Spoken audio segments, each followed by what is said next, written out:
Conflict graph creates an edge between two things if they cannot be the same.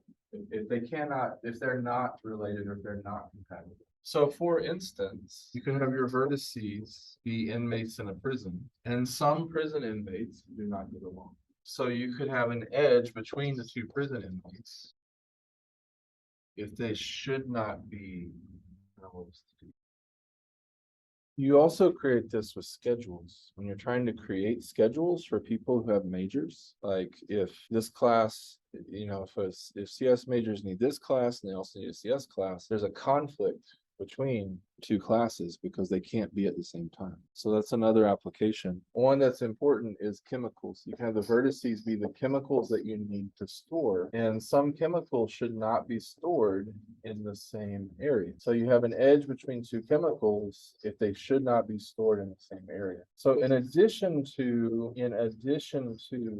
graphs being used to represent harmony or compatibility, they also can be used to represent incompatibility. And so you might think about this situation where you have a bunch of different chemicals that have potentially dangerous interactions, and you're looking at how many different buildings do you need? How many different rooms do you need to store them in? Let's say that we have our chemicals are AEM, BEM, DEM, DEM, and EEM, and that A can't be stored with B, and it also can't be stored with E.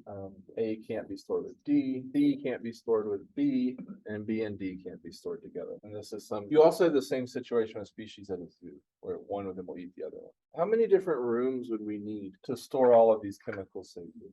I mean, if you're a scaredy cat, just say 5, right? Give every chemical its own room. That will work. So what we want to look at is what's the smallest number of rooms that we would need to store all of these safely? Say 3. Okay, can you give me okay, so A goes in room 1, C goes in room 1. Okay, so D and E are both in room 2, and then you say B is in its own room 3. All right, so this will work, right? There's no conflict here where the chemicals can't be in the same room, and they are. Now the question is, could we get away with 2 rooms? Is there any possibility that we don't actually need 3? And the answer is no, because of this ABC triangle. So A and B are going to require a room, and then because A and B are both incompatible with D, that's going to require a 3rd. So what you did here showed that we could get away with 3. And then you go from the triangle and you say, well, I can't do any better than 3. So it is in fact true that 3 rooms is the smallest number where you could safely store this. So this is called a coloring of the graph. Coloring of the graph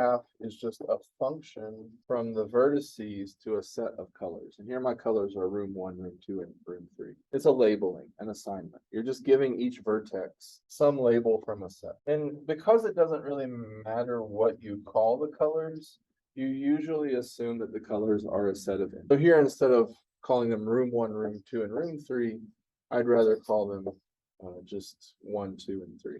And we say a coloring is proper if adjacent vertices, which means vertices that have the same edge.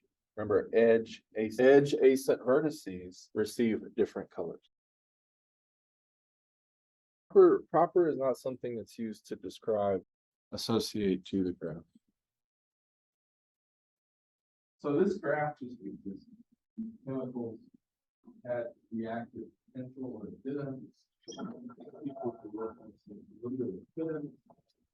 And what you're doing is you're coming along after the graph already exists,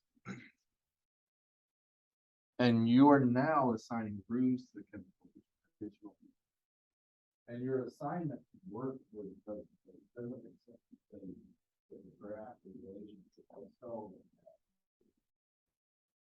So the definition of proper coloring that you get into in your life